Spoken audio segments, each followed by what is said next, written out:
pendengar Radio Gema Edukasi dimanapun kalian berada, bertemu lagi di ruang dengar kalian dalam program acara Bimbel Bimbingan Belajar untuk siswa-siswi kelas 11. Bagaimana kabar kalian di hari ini? Semoga kalian dalam keadaan sehat dan ceria serta penuh semangat ya. Selama 1 jam ke depan, Rahma akan bersama kalian untuk membahas mata pelajaran kimia, yaitu kita materinya tentang koloid. Di studio telah hadir Bapak Musa Nur Rasid SPD. Beliau adalah guru SMA Negeri 2 Bandar Lampung. Selamat sore Pak Musa. Sore Insan Edukasi. Gimana? Sehat Pak Musa? Baik. Baik, jangan kemana-mana. Tetaplah bersama kami di Radio Gema Edukasi. Berbagi ilmu untuk semua setelah yang berikut.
Radio Gema Edukasi kembali lagi bersama saya Rahma dan saya sudah bersama Pak Musa yang bersiap-siap untuk menjelaskan tentang materi kita yaitu koloid.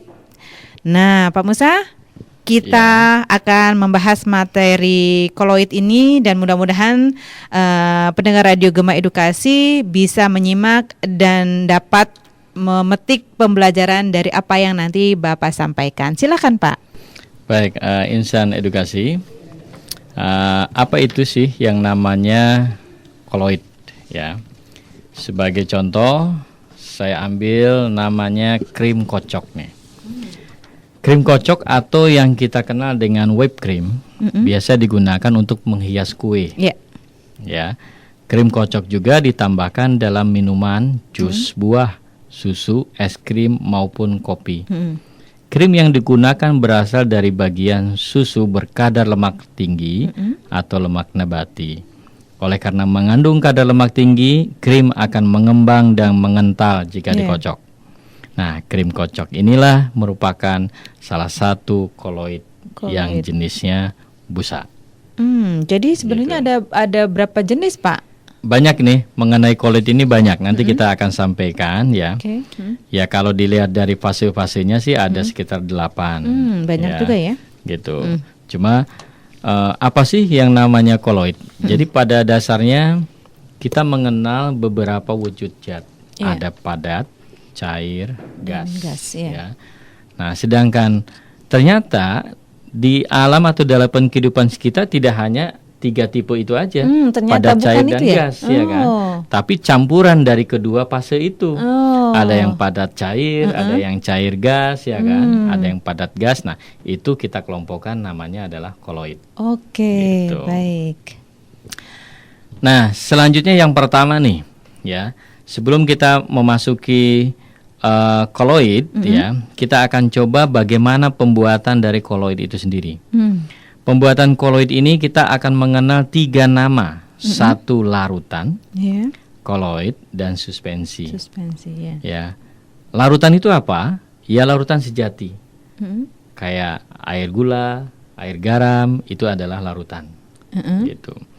Nah, dari larutan itu kita akan bisa membuat jadi koloid. Ya, nama prosesnya adalah cara kondensasi itu tadi. Nah, ada juga nama suspensi nih. Suspensi ini adalah campuran dari 2 zat ya, tapi dia tidak bisa bercampur secara utuh. Ya, contohnya air dengan pasir kan tidak bercampur. Ya, gitu. Nah, air dan pasir ini tidak bercampur, tapi dia bisa bercampur, ya kan? Kalau kita paksa, ya kan, gitu. Dan kenyataannya di alam ternyata banyak yang bercampur. Nah, itu juga termasuk koloid. Nah, caranya itu dengan cara dispersi, gitu. Jadi koloid ini adalah pemahaman dari mengubah ya beberapa wujud zat menjadi satu kesatuan, ya. Di mana contoh-contoh dari koloid ini banyak kita temukan, ya, banyak kita temukan. Nah, sini saya tambahkan sedikit ya. Untuk pembuatan koloid ini, yang pertama adalah cara kondensasi. Di mana cara kondensasi ini adalah mengubah larutan menjadi koloid. Cara pertama adalah dengan cara kimia. Di mana cara kimia menggunakan reaksi redoks, ya, reaksi hidrolisis, dan dekomposisi rangkap atau penggaraman. Lalu cara fisikanya yaitu adalah dengan menambahkan gel, ya, gel dari kalsium asetat. Nah, mengubah suspensi menjadi koloid itu caranya dengan cara dispersi. Nah, cara dispersi pun ada cara kimianya juga, yaitu dengan cara peptisasi, ya, penambahan logam koloid. Lalu cara fisikanya dengan cara mekanik. Cara mekanik itu cara kasar biasanya, digiling, digerus, ya, ditumbuk, ya. Contohnya tepung kanji, ya. Lalu ada juga cara busur beredik dengan menggunakan arus listrik, ya, dipaksa. Ya, seperti di blender begitu ya. Seperti di blender, gitu. Nah, perbedaan di antara 3 nama ini, koloid, larutan, dan suspensi, ya. Jadi kalau dia larutan, contohnya larutan gula, larutan asam, ya. Lalu kalau koloid di sini saya contohkan sabun, susu, kabut, santan. Lalu kalau suspensi itu air keruh, air pasir. Nah, di sini sebenarnya ada perbedaannya. Perbedaannya adalah kalau dia larutan, bersifat homogen. Oh, larutan homogen. Ya? Kalau dia koloid, ya, terlihat homogen, tetapi heterogen. Gitu. Kelihatannya saja yang homogen. Kayak semacam susu itu kan, ya. susu ini kan kelihatan homogen. Tetapi kalau dibiarkan dia kan ada yang larut, ada yang ngendap. Iya, betul. Gitu kan, Iya. mengendap. Nah, itu terlihat homogen tetapi bersifat heterogen. Lalu kalau dia suspensi udah jelas dia bersifat heterogen karena dia tidak bisa bercampur. Ya. Di samping itu juga sifat perbedaan yang lainnya adalah kalau dia larutan stabil, ya. Kalau koloid dia stabil juga, kalau suspensi tidak stabil. Kenapa dia, Pak? Ya, yaitu tadi kalau dia larut ya menjadi dua zat digabung akan larut menjadi satu kesatuan kan disebutnya stabil. Iya. Ya. Kalau koloid ya karena dia bercampur ya, itu juga dipaksakan stabil. Stabil, ya. Kalau dia tidak larut seperti suspensi dia tidak stabil. Ya. Nah, macam-macam sistem koloid nih. Macam-macam sistem koloid ini ada fase terdispersi, ada medium pendispersi, lalu nama koloidnya, lalu contohnya. Iya. Nah, fase terdispersi ini saya bayangkan begini. Fase terdispersi ini adalah suatu wujud ya yang bisa terlarut, Sedangkan medium pendispersi itu adalah media untuk tempat larutnya. Iya. Kalau saya analogikan, ikan hidup dalam media air, Iya. ya kan? Nah, ikan itu adalah fase terdispersinya. Iya. Sedangkan medium pendispersinya atau medianya kolam ikannya itu tadi, gitu, ya. Nah, di sini yang pertama adalah gas, fase terdispersinya gas, medium pendispersinya cair. Saya punya gas, saya masukkan dalam air, maka nama koloidnya akan jadi buih, ya kan? Akan jadi buih. Kalau jadi buih ya contohnya ya buih sabun, krim kocok itu salah satunya. Lalu fase terdispersinya gas, medium pendispersinya padat, atau dikenal dengan gas padat. Ya, padat. ini juga namanya buih padat disebutnya. Ya, karet busa kan? Iya. Gitu. Iya, betul. Karet busa, batu apung, itu contohnya. Iya. Lalu selanjutnya fase terdispersinya cair, medium pendispersinya gas. Cairan dalam gas. Ini namanya adalah aerosol. Ya, lebih dikenal aerosol cair karena yang ditaburnya itu adalah zat cair dalam udara gitu kan. Cairan dalam gas. Contohnya kabut, udara ber-AC, awan, hairspray, kayak parfum, ya kan? Itu kan cairan ya. Iya. Tapi kita semprotkan ke udara kan gitu. Jadi itu maksudnya cairan dalam udara. Ya kan? Cairan dalam udara. Oh, sama cairan seperti dalam gas. Kabut ini juga termasuk itu ya, Pak? Betul. Ya? Oh. Ya, kabut juga sama. Ya gitu kan? ya? Cuma kan kabut nanti lama-lama hilang kan ya. Artinya adalah cairannya sudah turun semua. Gitu. Ya. Nah, cairan dalam cairan itu namanya adalah emulsi. Oh, cairan dalam cairan itu emulsi. Cairan dalam namanya. cairan emulsi ya. Contohnya itu tadi susu, santan. Kan ini semuanya cairan dalam cairan. Iya, betul. Susu, santan, minyak ikan, mayones, ya. Cuma mayones ini kelihatannya kayak gel, ya kan? Gitu.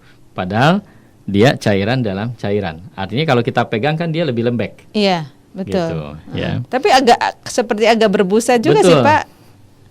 Ya, kelihatannya keras gitu ya. Padahal dia itu ya cairan dalam cairan. Ya. Lalu ada juga cairan dalam padat. Ini namanya emulsi padat. Nah, ini emulsi padat nama lainnya adalah gel. Ya, contohnya jelly, iya. mutiara, keju, ya. Mayones dengan keju kan agak berbeda, ya. Kalau keju kan dia lebih keras. Iya. Tapi kalau kita pegang kan lembek. Ya kan? Iya. Itu keju. Kalau mayones memang Dia kelihatannya lembek, ya kan? Kalau dipegang jelas dia lembek. Lembek. Jadi agak berbeda kan prinsipnya. Jelly juga kan sama. Mutiara. Kenapa mutiara masuk ke emulsi padat, Pak? Dia juga posisinya sama, ya. Awalnya? Mutiara ini kayak semacam apa namanya? Apa ya? Dia ini ya kalau kita pegang kan dia lembek, gitu loh. Tapi kenyataannya pada saat ini kelihatannya kan keras, iya. gitu. Padahal itu cairan dalam cairan juga dia. Oh iya iya Gitu. iya. Padat dalam gas, ini dinamakan aerosol padat. Iya. Contohnya asap, debu di udara. Iya. Makanya asap, debu itu pasti akan pedih di mata. Karena yang nempel adalah padatan. Padatnya. Gitu loh. Padat dalam cairan, sol. Ya. Padat dalam cairan itu namanya sol. Contohnya tinta, cat, ya, sol emas, sol belerang. Ini sol emas sama sol belerang hanya istilah saja, ya kan, gitu. Tapi cairan juga dia, ya. Tinta, cat, ya seperti itulah, seperti tinta, cat, ya. Ini adalah padatan dalam cairan. Ada juga padatan dalam padatan, sol padat. Kaca berwarna, intan hitam, ya. Ya kayak kaca patri, ini salah satunya padatan dalam padatan. Oh iya. Sol padat. Sol padat, ya. Nah, lalu ya secara umum nih penggunaan dari aerosol ini, ya penggunaan dari koloid ini, ya itu ada aerosol. Aerosol. Ya, saya ulang sedikit ini. Aerosol ini adalah koloid yang fase pendispersinya gas. Ada aerosol padat, ada aerosol cair. Ya, tadi sudah disampaikan. Lalu sol, koloid yang fase terdispersinya adalah padat.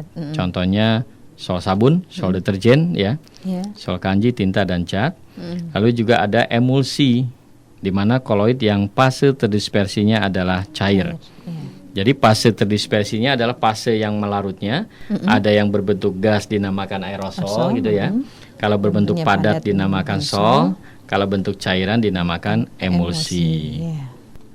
Nah, terus buih, koloid yang fase terdispersinya gas, ya. Kalau gel, koloid setengah kaku antara padat dan cair itu tadi.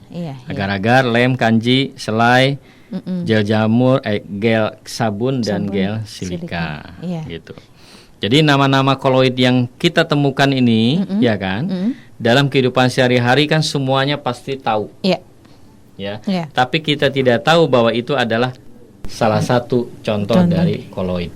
Dan salah satu nama-nama koloidnya kita mengenal ada buih, aerosol, emulsi, ya. Ada sol, ada sol gel, padat, gitu dan selebihnya. Ya. Oke, baik. Kita rehat sejenak. Dan sudah banyak sekali tadi yang sudah disampaikan oleh Pak Musa mengenai penggunaan sistem koloid, yaitu yang tadi sudah disebutkan ada aerosol ya Pak? Iya betul, aerosol. Terus sol, emulsi, buih, dan gel. Dan masih banyak lagi. Dan kalian jangan kemana-mana, tetaplah bersama kami di Radio Gema Edukasi, berbagi ilmu untuk semua.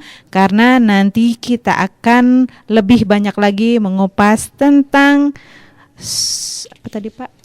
Koloid. Oke, jangan kemana-mana setelah yang satu ini.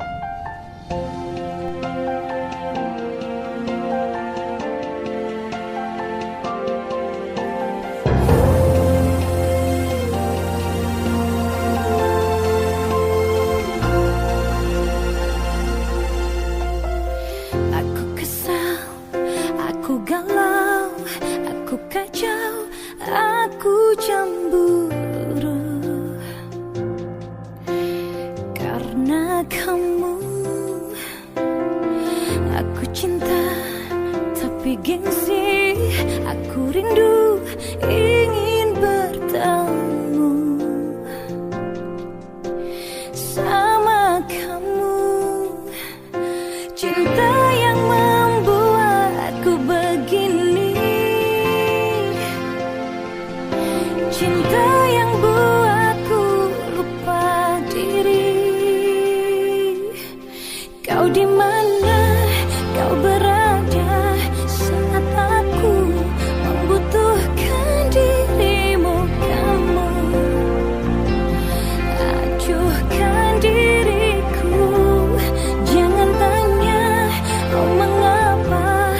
Kenapa kau pergi tinggalkan dirimu?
runtuhkan diri.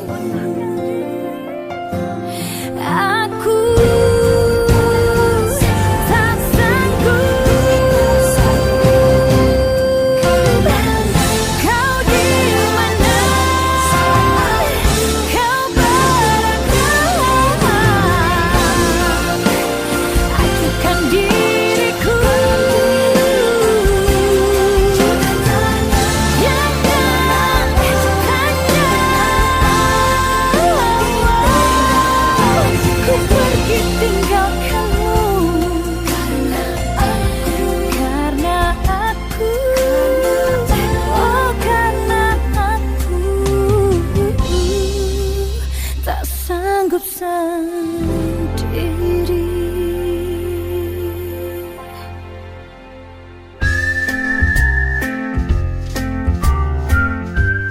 Anda sedang mendengarkan acara Bimbel, Bimbingan Belajar di Radio Gema Edukasi, berbagi ilmu untuk semua.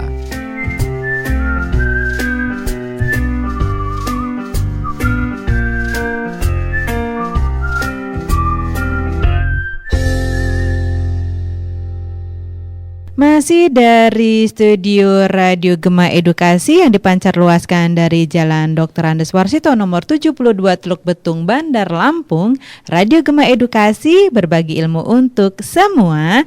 Dan masih bersama saya Rahma dan Pak Musa yang masih setia memberikan ilmu-ilmunya yang banyak kepada kita. Dan manfaatkan ilmu yang dikasih Pak Musa dengan sebaik-baiknya, karena pasti bermanfaat. Baik, kita lanjutkan ke sifat koloid. Iya, silakan Pak Musa. Baik, insan edukasi, ya semoga masih semangat ini. Semangat, Ya, harus. di dunia pendidikan. Insan edukasi, kita akan melanjutkan ya mengenai koloid. Ya, pada kesempatan ini kita akan membahas mengenai sifat-sifat koloid. Apa itu sifat-sifat koloid? Di mana sifat-sifat koloid ini adalah salah satu sifat yang dimiliki ya oleh beberapa contoh-contoh koloid tadi, sehingga tidak semuanya sifat ini harus dimiliki semua ya, tetapi ada satu sifat mungkin yang pas ya sebagai contoh dari koloid, maka itu dinamakan sebagai koloid. Nah, sifat koloid yang pertama nih namanya efek Tyndall. Efek Tyndall ini pengertiannya adalah penghamburan cahaya. Contohnya nih, sorot lampu dalam kabut atau udara berdebu dan sinar matahari dalam udara berkabut. Ini adalah efek Tyndall. Efek Tyndall. Ya, kalau kita pakai kendaraan ya, di malam hari kan ada sorotan lampu ya, tabur. Nah, itu namanya adalah penghamburan cahaya, efek Tyndall. Lalu gerak Brown. Nah, gerak Brown ini adalah gerakan zigzag dan tidak beraturan, gerak debu di udara. Jadi kalau misalkan kita menggunakan mikroskop ultra yang bisa membaca taburan sinar itu tadi, cahaya, ya, maka kalau dia ada cahaya yang berbentuk gerakan zigzag ya, tidak beraturan, gitu arahnya dari sinar atau cahaya tersebut, maka itu yang dimaksud dengan gerak Brown. Di mana gerak Brown ini adalah salah satu sifat dari koloid. Sifat yang ketiga adalah elektroforesis. Pergerakan partikel dalam medan listrik. Ya, jelas contohnya di sini untuk menentukan muatan koloid. Ya. Sebenarnya elektroforesis ini adalah salah satunya cerobong asap, ya.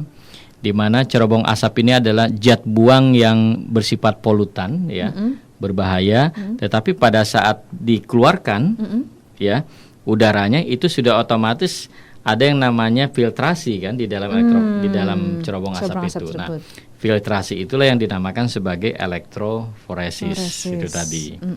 Atau mungkin kendaraan bermotor ya dalam bentuk knalpotnya kita ada filter juga ya di situ. Itu elektroforesis juga.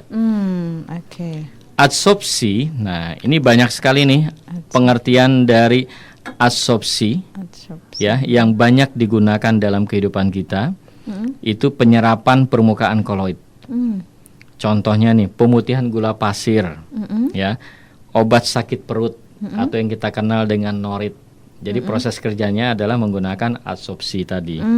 Penjernihan air juga ya. Jadi diserap ya, diserap istilahnya. Ini dalam bentuk apa ya Pak? Kalau obat sakit perut kan norit dalam bentuk obat ya. Iya, betul. Ya, tapi kalau dia penjernihan air itu biasanya proses ya, ada proses. Kayak semacam di PDAM kan, itu menggunakan proses adsorpsi juga. Oh, iya, Gitu. iya. Koagulasi ini adalah pengendapan koagulan, pembentukan delta sungai, pembersihan asap atau debu, pembuatan lateks. Ya, salah satu contoh dari koagulasi juga yang paling mudah sih sebenarnya adalah kita kalau memasak telur, ya kan, memasak telur. Telur ini kalau masih bulat kan dia wujudnya cair, ya kan, gitu loh. Tapi kalau kita sudah masak, ya kan, sudah jadi telur dadar, itu kan sudah bentuknya padatan. Iya. Ya, artinya sudah terjadi penggumpalan di situ. Nah, Oh, itu koagulasi. ini koagulasi. Oke. Lalu ada koloid pelindung. Koloid pelindung adalah koloid yang bersifat emulgator atau pengemulsi, penghancuran ya. Sabun pada buih sabun, kasein dalam susu. Ya, gitu. Iya. Jadi ini sebagai untuk melindungi ya. Koloid pelindung itu untuk melindungi koloid itu tadi. Iya. Dialisis. Nah, dialisis ini adalah penstabilan koloid. Sebagai contoh adalah kalau di rumah sakit ada yang namanya proses cuci darah. Nah, ini adalah proses dialisis.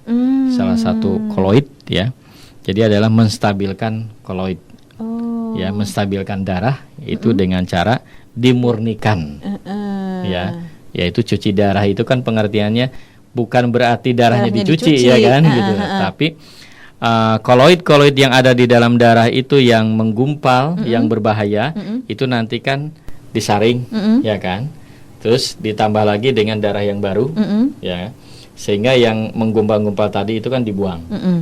Jadi seolah-olah murni kembali, gitu. Karena yang menggumpal itulah justru kan yang bisa merusak, ya, pada jaringan tubuh kita, gitu. Oke. Lalu ini adalah sebagai tambahannya nih, ya, dalam kehidupan sehari-hari ini ada yang dinamakan proses pengolahan air bersih. Nah, pengolahan air bersih ini menggunakan sifat koloid, yaitu koagulasi. Tadi sudah dijelaskan, ya. Cuma ini lebih mendetail. Tawas itu digunakan untuk penggumpalan kekeruhan air. Jadi tawas itu digunakan untuk penggumpalan kekeruhan air. Artinya adalah kalau air itu keruh, nanti kan pasti akan jadi jernih. Kita kasih yang namanya tawas. Di samping fungsi dari tawas ini kan untuk membunuh kumannya juga, gitu ya. Adsorpsi karbon aktif nih untuk mengadsorpsi bau klorin atau zat desinfektannya. Jadi sifat koloidnya di sini di samping dia koagulasi, ada juga adsorpsi, ya. Tergantung nanti pada prosesnya yang mana gitu kan. Kalau dia hanya sekedar penggumpalannya, berarti itu adalah koagulasi. Kalau menghilangkan bau-bau yang tidak sedap atau membunuh kuman, ya, itu dengan cara adsorpsi. Contohnya menyaring air sumur keruh, jelas. Lalu perusahaan pengolahan air minum atau PAM skala perusahaan. Kalau yang ini Pak, yang di kolam renang itu? Di kolam renang itu biasanya menggunakan koagulasi. Koagulasi. Iya, jadi posisinya ditabur, ya kan, dikasih yang namanya kaporit, ya. Jadi ada tawas, ada kaporit. Jadi fungsinya kalau kaporit di sini kan membunuh kuman. Iya, betul. Ya, menghilangkan bau tidak sedap. Itu kaporit. Iya. Tapi kalau tawas itu mengendapkan kotoran. Oh. Jadi kalau kita tabur nanti dia akan bertemu dengan koloid-koloid yang berbahayanya ya di dalam air itu. Nanti dia akan kesaring ke bawah. Gitu loh. Jadi kotoran-kotorannya kita saring, dia akan terendapkan di bawah. Jadi pada saat dia pembersihan, yang bawah itu yang disedot. Oh gitu. Yang Jadi dibuang. bukan airnya, Bukan tapi airnya, yang bawahnya. yang mengendap itu begitu. disedot, ya kan? Nah, otomatis kan yang di atas tetap Tetap bersih. bersih. Oke. Karena kotorannya akan menggumpal di bawah. Iya. Itu fungsi dari tawas. Iya. Lalu kestabilan koloid nih. Kestabilan koloid ini juga ada dua tipe, ada koloid liofil, ada koloid liopop. Koloid liofil ini adalah koloid stabil. Contohnya koloid hidrofil, protein, sabun, deterjen, agar-agar, kanji, dan gelatin. Jadi pengertian dari koloid liofil ini adalah koloid yang senang dengan air, gitu. Kayak semacam protein kan ada airnya, Iya. sabun juga ada airnya, Iya, deterjen juga ada ada airnya. airnya, Jadi dia yang bercampur, tapi kelompok yang senang air. Air. Oh. Gitu. Ada juga kelompok yang koloid liofob, Liofob, artinya koloid yang labil. Dia yang tidak senang dengan air. Gitu. Contohnya koloid hidropop. Susu dia nggak senang dengan air. Iya. Ya. Iya. Mayones juga, belerang juga. Ya. Apalagi logam-logam kan dia Iya. nggak senang dengan air. Iya. Gitu. Ada juga kegunaan koloid yang bisa mencemari lingkungan ini. Ada ya Pak ya? Koloid yang bisa mencemari lingkungan artinya adalah asbut ya, asap berkabut ini. Oh, ya. Gitu, atau yang kita kenal dengan smoke, Smoke ya. ya, atau smoke plus poke ya, mengganggu jarak pandang pada lalu lintas. Apalagi sekarang ada musimnya asap nih, Iya, ya kan? yang Nah, baru lalu ya Pak ya, kita yang kenal baru ya. ini ada asap, di mana asap itu dapat mengandung gas SO3, partikel PBO dan debu. Debu, ya. Makanya asap ini yang dia bisa sakit di mata ya. Ya, jangan di mata, di kerongkongan Ya, gitu, Pak ya. karena debunya begitu banyak. Iya. Lalu ada juga aerosol. Nah, aerosol yang berbahaya nih koloidnya ini yang mengandung gas CFC ya, klorofluorokarbon yang merusak lapisan ozon itu tadi. Ini adanya di apa itu Pak? AC Dingin. ya, air conditioner, terus Dan juga refrigeran. kulkas ya. Ya, Betul. ya. Ada di kulkas ya. Lalu juga sabun dan deterjen juga ini termasuk koloid juga, ya. Tetapi deterjen ini, ya, ternyata kalau secara analisa ya dampak dan lingkungan itu ada deterjen yang bisa diuraikan dalam air, ada juga deterjen yang tidak bisa diuraikan dalam air. Oh, gitu. Jadi kalau deterjen yang bisa diuraikan dalam air, itu otomatis deterjennya akan larut dalam air, sehingga tidak mengganggu. Kalau sudah larut, sudah seolah-olah dia hilang. Tapi kalau deterjen ini tidak larut dalam air, dia akan menggumpal seperti minyak di atas permukaan air itu, sehingga fitoplankton ya kan, binatang-binatang kecil, zooplankton dia tidak bisa menghirup udara atau oksigen karena terhalang Ketutup. oleh yang namanya itu tadi, ya. gitu. Lalu pestisida semprot ya, ini sebenarnya tidak semua ya, terutama yang mengganggu pernapasan, gitu. Karena ada yang apa namanya bentuk aerosolnya yang lebih sensitif ya.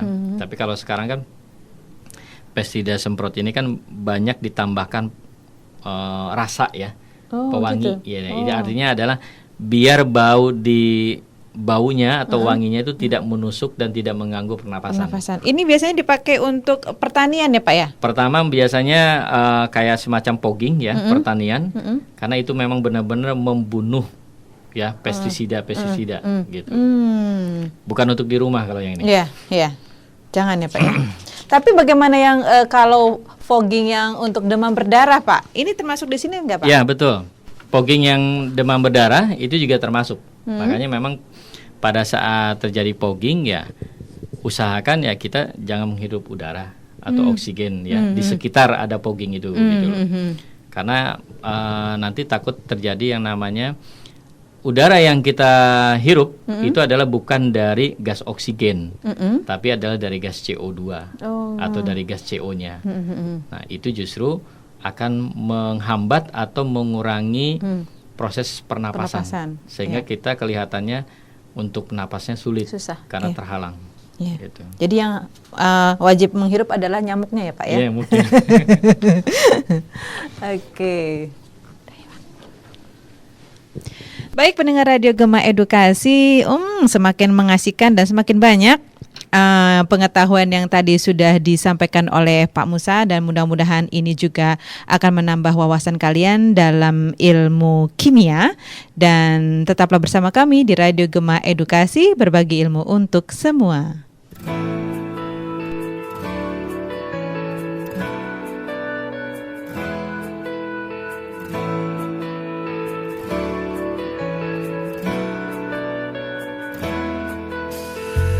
Dengarkan aku, ini pintaku, karena cintaku bukan main-main. Jangan kau pergi, jangan kau lari, karena cintaku bukan main-main. Kalau kau tak serius, pergi jauh dariku, karena hatiku hanya untukmu. Oh, cintaku ini cinta yang sempurna, bukan cinta main-main.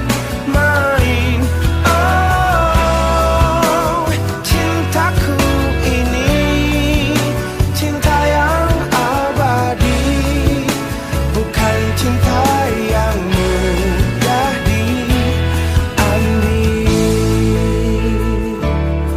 Oh, dengarkan aku, ini pintaku, karena cintaku bukan main-main. Kalau kau tak serius, pergi jauh dariku, karena hatiku hanya untukmu. Oh, cintaku ini cinta yang sempurna, bukan cinta main-main. Oh, cintaku ini cinta yang abadi, bukan cinta yang mudah diambil.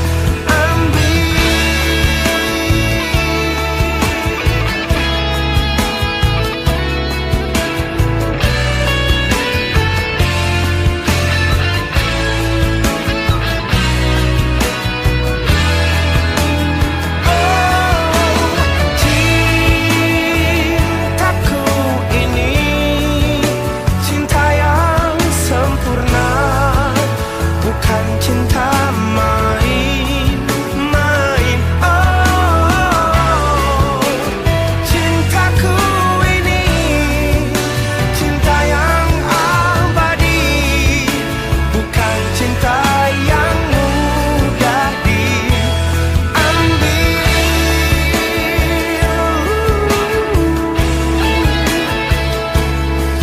Cintaku bukan main-main.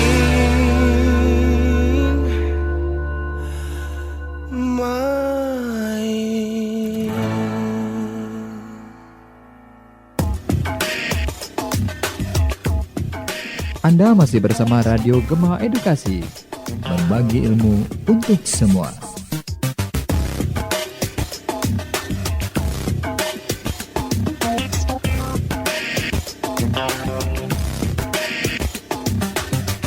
Baik pendengar Radio Gema Edukasi, terima kasih atas kebersamaannya, dan juga kita masih melanjutkan kembali tentang bimbel ini bersama Pak Musa tentang masih koloid ya. Dan sekarang adalah kesimpulan dari materi yang tadi telah disampaikan oleh Pak Musa. Silakan Pak.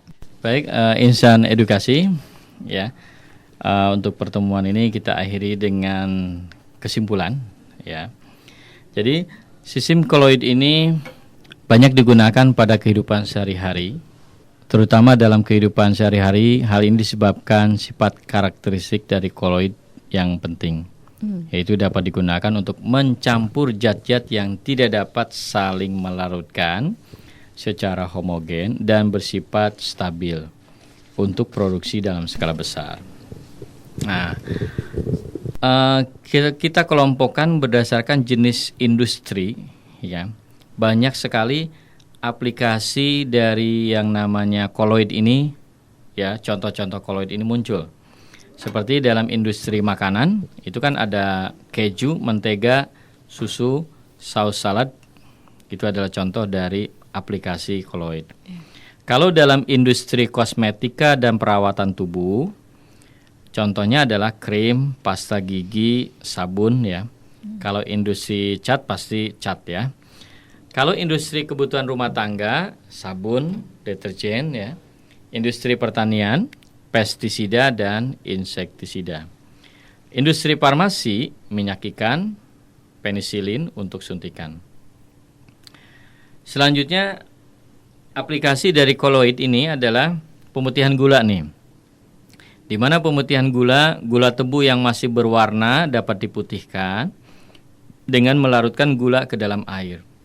Kemudian larutan dialirkan melalui sistem koloid, tanah diatomai atau karbon. Partikel koloid akan mengabsorpsi zat warna tersebut.